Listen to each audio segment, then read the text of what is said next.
ජනතාවට බලපාන ප්‍රධානම ශාස්ත්‍රය ඇඟලුම් ශාස්ත්‍රය. මොකද අපි ඇඟලුම් ශාස්ත්‍රය සම්පූර්ණයෙන්ම වාහේ අපනයනය කරන්නේ ඇමරිකාවට ගොඩක්ම අපේ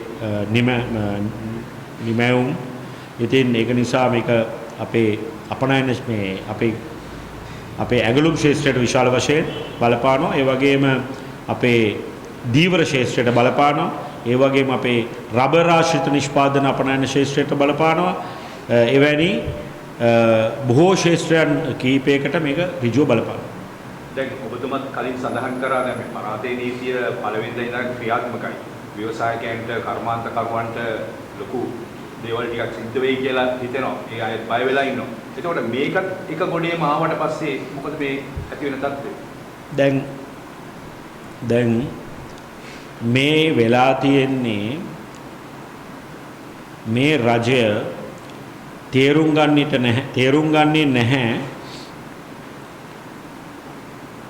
මෙය සමස්තයක් තුළ සාකච්ඡා විය යුතුයි කියන එක. රටේ ආර්ථිකය අංක 1. රටේ ආර්ථිකය ප්‍රමුඛ කොටගෙන තමයි ඕනෑම රජයක් කටයුතු කළ යුත්තේ. ඉතින් ඒ ආර්ථික ක්‍රියාදාමය කරගෙන යාම සඳහා සමස්තය වටහා නොගැනීම කියන සංකල්පය නිසා තමයි මේ සියල්ල සිද්ධ වෙලා තියෙන්නේ. දැන් ඔබ ඇසූ ප්‍රශ්නය ශ්‍රී ලාංකික ව්‍යවසායකයා දරුණු අර්බුද කීපයකට මුහුණ පෑවා.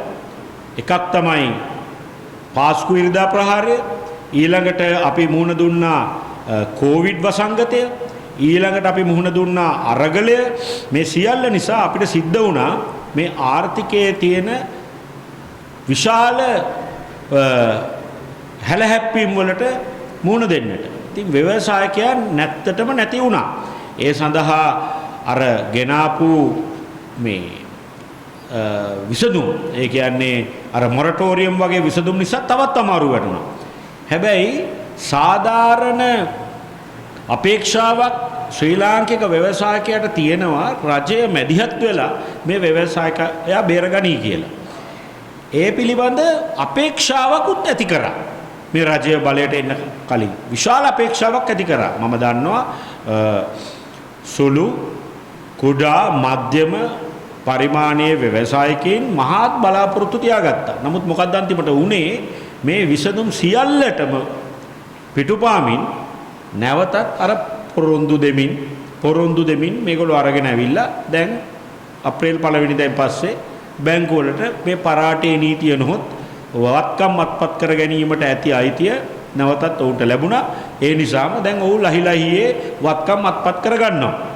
මම කියන්නට ඕන මේ පිළිබඳ විශාල අධ්‍යයනයක් තියෙන දේශපාලන කණ්ඩායමක් හැටියට ඇත්තටම මේ අත්පත් කර ගැනීම පිළිබඳව ගත්තොත් වීමෝල් අත්පත් කර ගන්නවා.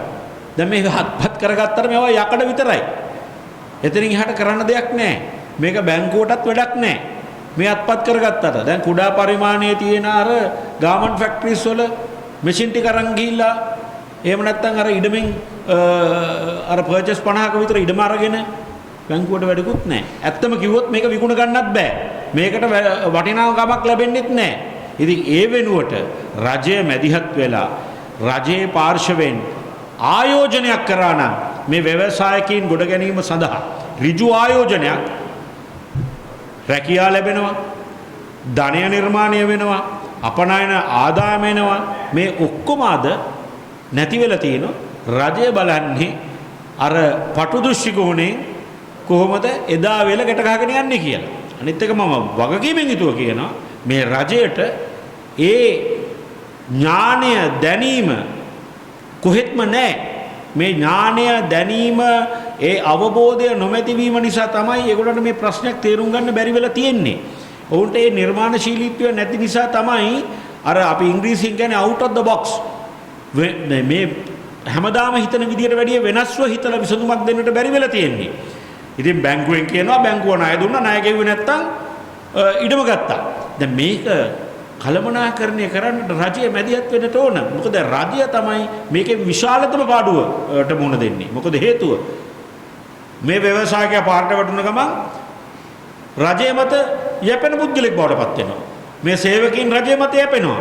එතකොට අපේ ධනය අඩු වීම නිසා අපිට ප්‍රශ්නයක්. මේ ටික තේරුම් ගන්න නැතුව තමයි මේගොල්ලෝ කටයුතු කරන්නේ. අපි දිගින් දිගටම යෝජනා කරන්නේ මේ රජයට පෝෂණය අවශ්‍යයි. දැන් රජයට වෙලා තියෙන්නේ මේ පෝෂණය නැති නිසා අර මේ malnutrition මොකක්ද ඒකට කියන්නේ මේ malnutrition කියන්නේ මේ අර මොකක්ද ඒකට කියන්නේ මේ අර මන්ද පෝෂණය. දැන් මේ රජයට චින්තන මන්ද පෝෂණයක් තියෙන්නේ.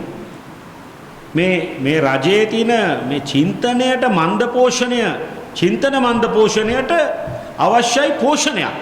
මේ පෝෂණය ලබා ගන්නට නම් ජන සංවාදයක් අනෙකුත් අයගේ අදහස් මේ රාජ්‍ය දේහයට ආණ්ඩුවේ දේහයට එන ක්‍රමවේදයක් අවශ්‍යයි. විශේෂයෙන්ම විපක්ෂය කියන්නේ මේ රටේ විශාල ජන මේ ප්‍රතිශතයක් නියෝජනය කරන පිරිසක්.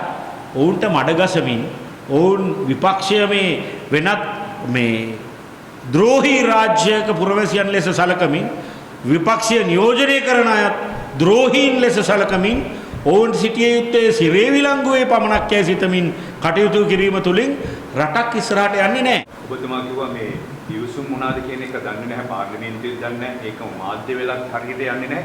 නමුත් හින්දු පුවත්පත කියනවා ගිවිසුම් 5ක් ගැන. ඒකේ ආරක්ෂක ගිවිසුමක් ගැනත් කියනවා. ඔබතුමා ඒ ගැන දන්නවද? අපි සොයා බැලුවා. ඇත්තටම පළවෙනියටම අපි දැනගත්තෙත් මේක හින්දු පුවත්පතේ පළ වුණාට පස්සේ අපි මේ ගැන හොයා බැලුවා. අපිට පුළුවන් ආකාරයෙන් අපි හොයා බැලුවා. මෙහි යම් සත්‍යයක් යම් සුළඟක් තිබෙනවා. ඒ නිසා තමයි අපි සර්වජන බලය හැටියට මාධ්‍යයට ඇවිල්ලා ජනතාව දැනුවත් කරා. ඒ වගේම මට හැකි ආකාරයෙන් මම මගේ සම්බන්ධතාව පාවිච්චි කරලා මේ වර්තමාන රජයත් එක්ක සංවාදයකට ගියා. ඔවුන්ට මම මේ පිළිබඳ මගේ අදහස් යොමු කළා. ඉතින් එතනින් එහාට අපිට කරන්න දෙයක් නැහැ. අපි දැන් බලාගෙන ඉන්නවා මොකද්ද මේ කිවිසුම කියලා හොයාගන්නට.